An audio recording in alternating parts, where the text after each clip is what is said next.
Bismillahirrahmanirrahim. Assalamualaikum warahmatullahi wabarakatuh. Innal hamdalillah nahmaduhu wa nasta'inuhu wa nastaghfiruh wa na'udzu bihi min shururi anfusina wa min sayyiati a'malina. May yahdihillahu fala mudilla lahu wa may yudlilhu falan tajida lahu waliyyan mursyida. Asyhadu an la ilaha illallah wahdahu la syarika lahu wa asyhadu anna Muhammadan abduhu wa rasuluhu la nabiyya wa la rasula ba'dah. Allahumma sholli wa sallim wa barik ala Muhammadin wa ala alihi wa ashabihi wa man salaka ala nahjihi ila yaumiddin. Yaqulullahu ta'ala fi kitabihil karim, ya ayyuhalladzina amanu taqullaha haqqa tuqatih wa la tamutunna illa wa antum muslimun. Wa qala Rasulullah sallallahu alaihi wasallam, khairukum man ta'allama al-Qur'ana wa 'allamah. Bapak Surahadi Esos atau Pak Ete yang sama-sama kita cintai karena Allah, orang tua kita semua di sini, Pak Dokter Amin Yunus yang juga orang tua kita yang selama ini mendampingi kita dalam berbagai amal iqamatuddin, para jajaran pengurus yayasan baik Al-Hijrah maupun Yayasan Bangkit Mulia Indragiri yang semoga diberikan pertolongan oleh Allah Subhanahu wa taala, para asatidz dan asatidah, kemudian tokoh masyarakat, orang tua dan wali santriwati baik yang di wisuda maupun tamu undangan yang hadir pada pagi hari ini. Mudah-mudahan kita hari ini adalah di waktu yang berkah, banyak keberkahan hari ini kita, Pak. Pertama, berkah berjamaah dari para asatidah, yayasan, wali murid, tokoh masyarakat, ini kita semuanya berjamaah dan itu ada keberkahannya. Yang kedua, berkah majelis ilmu. Hari ini kita berada dalam satu majelis ilmu yang juga di situ ada keberkahannya. Kemudian berkah waktu pagi karena ini masih masuk waktu duha ya. Karena menurut saya waktu duha itu sampai nanti jam 15 menit sebelum waktu zuhur. Berarti ini masih pagi dan itu ada keberkahannya di waktu pagi. Dan kita bersama para penghafal Quran, di situ juga ada keberkahannya, banyak sekali berkahnya, Pak. Mudah-mudahan juga hidup kita tiap hari, tiap waktu, tiap saat semuanya diliputi dan diiringi dengan keberkahan dari Allah Subhanahu wa taala. Saya dikasih waktu akhir-akhir ini. Ini beban sebenarnya, Ustaz. Pertama, materi udah habis, diborong oleh orang tua kita yang ngasih sambutan, diborong oleh pembicara pertama. Yang kedua, suasana semakin panas. Ya bismillah, semoga Allah mudahkan lidah saya untuk menyampaikan sesuatu. Yang jelas pada kesempatan kali ini saya tidak akan menyampaikan terkait keutamaan menghafal Quran karena seharusnya bab itu sudah putus, Bu ya. Seharusnya bab selain sudah disampaikan oleh Ustadz Guntur tadi, bab keutamaan menghafal Quran itu seharusnya sudah putus karena kita sedang berada di wisuda tahfidz, bukan di luar yang tidak peduli dengan Quran, atau materi yang menyemangati orang tua agar memasukkan anaknya ke sekolah Quran. Juga harapan saya ini sudah putus bab ini karena di sini hadir orang tua yang memang memiliki anak yang sedang sekolah di tahfidzul Quran, atau menyemangati para ustadz-ustadz yang ada, orang tua kita yang hadir untuk membangun misalnya sekolah-sekolah Al-Quran. Ini juga harusnya babnya sudah lewat karena di sini para pengurus, orang tua, semuanya yang hadir adalah orang yang bertumpu selama ini adalah orang-orang yang memperjuangkan pembangunan SD ya Al-Quran, tahfidz gitu ya.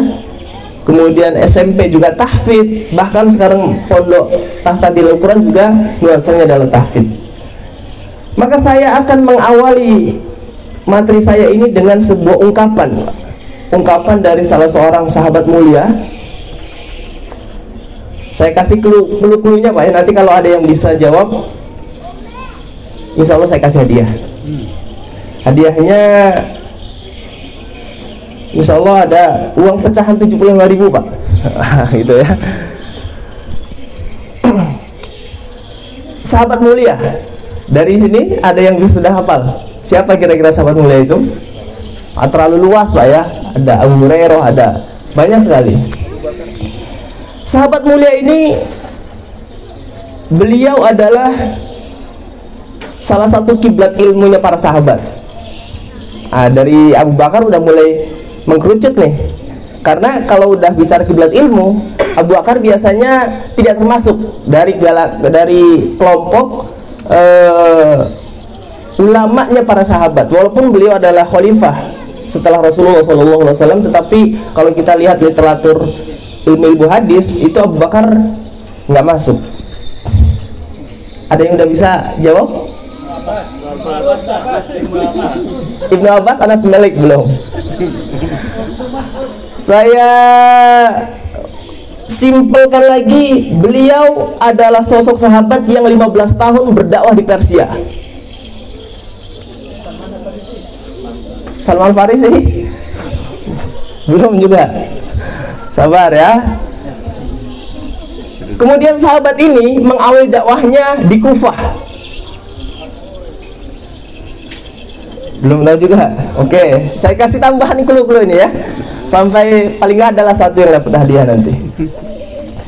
Sahabat ini itu berdakwah ke Kufah sejak masa pemerintahan Khalifah Umar bin Khattab, dan kembali itu sudah pada masa pemerintahan Utsman bin Affan.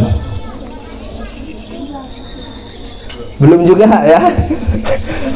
Apalagi nih? Anas bin Malik. Bukan Anas bin Malik, Pak. Sahabat ini salah satu sahabat yang terbanyak meriwayatkan hadis. Itu salah. Siapa pada? Siapa, Pak? Abdullah bin Mas'ud ya. Nah, sahabat, kata-kata ini saya ngasih hadiah Pak Dokter, jadi gimana gitu, Pak ya? Ya, sahabat, kata-kata ini diriwayatkan oleh salah seorang sahabat, Abdullah bin Mas'ud. Beliau pernah mengatakan begini tentang Quran. Inna soba alaina hifdhu al-fadil Quran. Kami itu kaum yang sulit menghafal Quran. Bayangkan, Abdullah bin Mas'ud bilang beliau adalah kaum yang sulit hafal Quran. Wa sahula alaina amalabih. Tapi Allah mudahkan kami untuk mengamalkan Quran. Wa ya'ti qaum, dan akan datang sebuah kaum. Wah, ini kita udah mulai merinding nih, Pak. Biasanya kalau kayak gitu datang yang sebaliknya. Sahula alaihim hifdzul Quran. Itu mudah bagi mereka hafal Quran. Wa sawba alaihim amalabih. Tetapi sulit bagi mereka mengamalkan Al-Quran. Ini tamparan ini, Pak, sebenarnya buat kita. Kenapa? Karena para sahabat yang mereka itu orang Arab, paham betul bahasa Arab, dengan kita orang Ajam ya, orang yang di luar Arab, bahkan dari mata kita saja sudah terbiasa beda. Kalau kita biasa buka buku itu dari kiri ke kanan, orang Arab kan buka buku dari kanan ke kiri itu aja udah beda. Tetapi mereka masih merasakan kesulitan dalam menghafal, kemudian tetapi mereka mudah mengamalkan. Berarti PR kita nih, Pak. PR kita adalah hari ini kalau memang Allah mudahkan kita untuk menghafalkan Quran. Karena kalau kita lihat hari ini metode-metode, mungkin para ustadzah yang berkecimpung dalam dunia tafsir, banyak sekali metode. 40 hari hafal Quran misalnya. Bukan hitungan tahun hari ini, bukan hitungan bulan, hari. 40 hari hafal Quran. Trik dan tips hafal Quran bagi orang tua, bagi nenek-nenek, kakek-kakek, semuanya ada. Metode-metode yang dibuat oleh para penemunya hari ini itu sudah mulai menunjukkan bahwa Quran mudah dihafalkan. Tetapi Masya Allah, berbeda dengan para sahabat ya. Kalau di masa Umar bin Khattab, di masa Utsman bin Affan, di mana Quran saat itu pertama kali dicetak itu 5 mushaf untuk satu negara itu. Bukan hanya negara, lebih luas daripada masa Umar bin Khattab, kekhilafahan sudah menguasai 2/3 dunia, Pak. Itu dicetak di masa Utsman bin Affan 5 mushaf. Hari ini coba, Pak, kita bawa handphone 2, itu rata-rata 2 handphone itu udah terinstal Quran semua itu, Pak. Belum kalau kita bawa tas kecil biasanya ada Quran juga. Belum kalau di situ ada iPad, ada Qurannya juga. Belum kalau bawa tas isinya laptop, ada Qurannya juga. 5 Quran kita bawa, Pak. Di handphone 2, Quran kecil 1, di laptop 1, di iPad 1. Dulu 5 Quran untuk satu negara. Hari ini satu orang bawa 5 Quran, tapi kita belum jadi orang hari ini, Pak. Di rak-rak para pejabat Quran, tapi belum juga jadi orang misalnya. Kenapa? Nah, ini PR berarti. Makanya saya menyampaikan materi ini, harapannya adalah kita naik satu level dari sekedar menghafal dan dari sekedar membaca, yaitu apa? Menjadi pribadi Al-Quran sebagaimana yang dicontohkan terutama tadi oleh sahabat mulia Abdullah bin Mas'ud radhiyallahu anhu.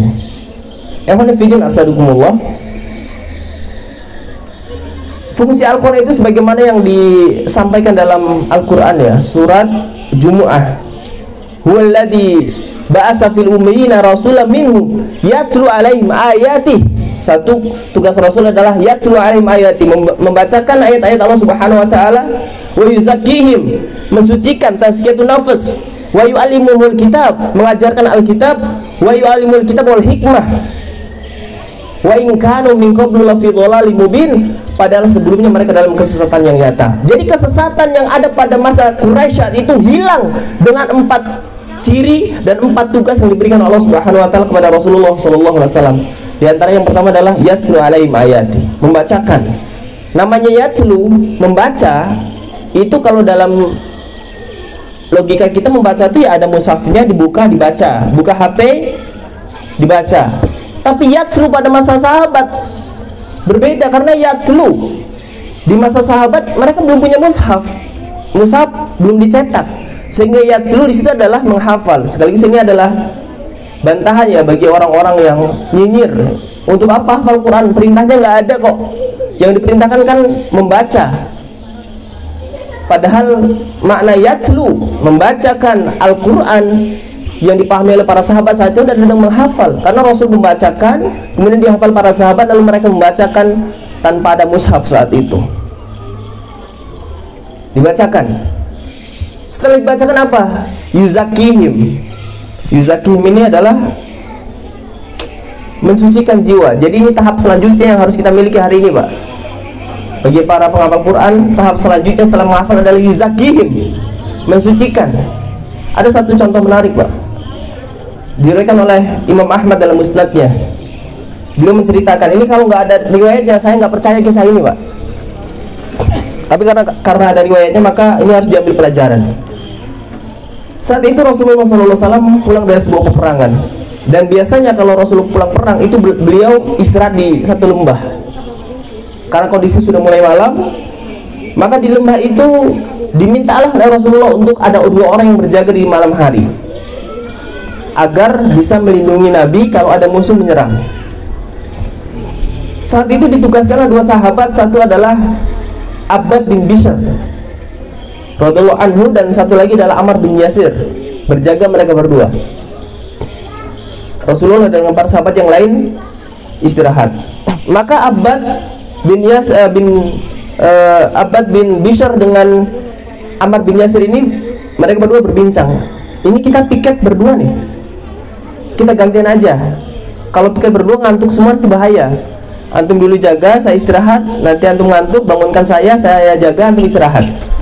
Akhirnya betul, Pak. Yang jaga pertama kali adalah Abbad bin Bishr. Saat Abbad bin Bishr jaga sendirian, namanya orang soleh, Pak, di tengah malam sendirian, gak ada kerjaan, pikirannya adalah sholat. Saya daripada sendirian bengong, mendingan saya sholat lah. Akhirnya beliau sholat, Pak. Di tengah-tengah sholat ada musuh, Pak. Karena musuh sudah melihat ada orang, akhirnya dipanahlah Abbad bin Bishr. Nancep, Pak, di badannya Abbad. Ketika beliau sholat, beliau cabut, lanjut sholat, Pak. Dipanah lagi, nancap lagi, dicabut lagi, dipanah lagi, dan seperti itu sampai darah tercucur dari sekujur tubuhnya Abbad bin Bishr, sehingga saat itu beliau selesai sholat dan membangunkan Ammar bin Yasir.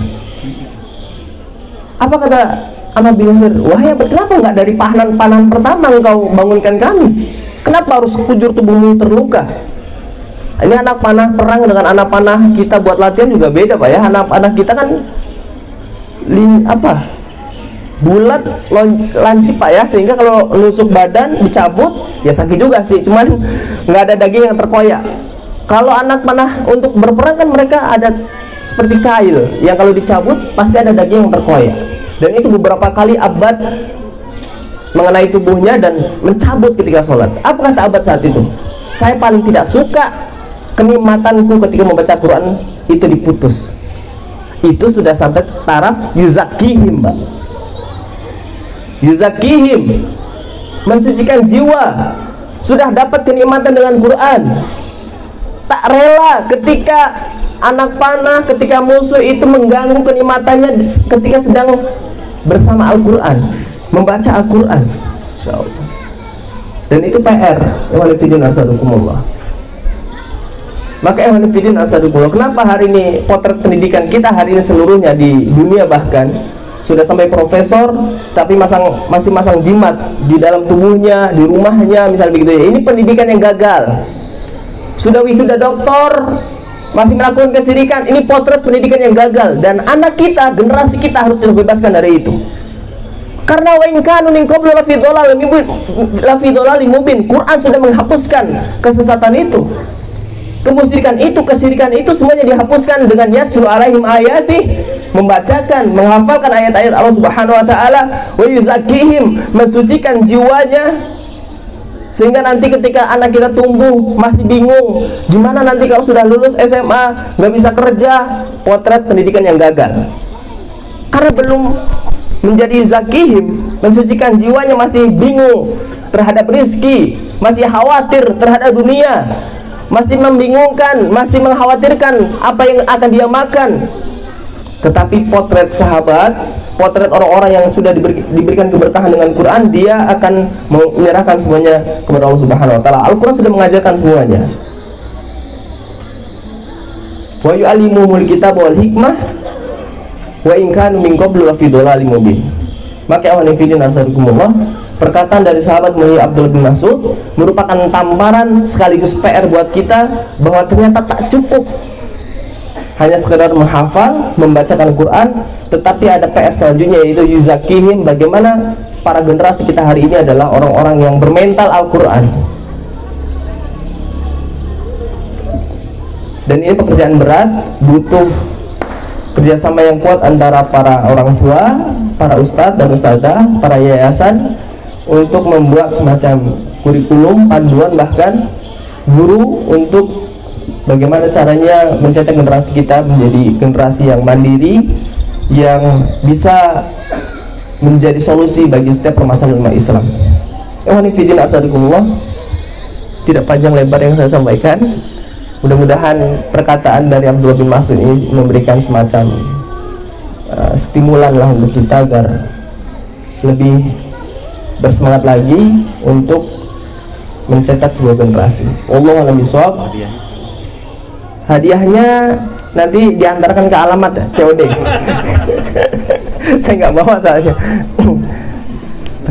Baik, saya cukupkan. Subhanakallahumma wa bihamdika asyhadu an la ilaha illa anta astaghfiruka wa atubu ilaik. Assalamualaikum warahmatullahi wabarakatuh.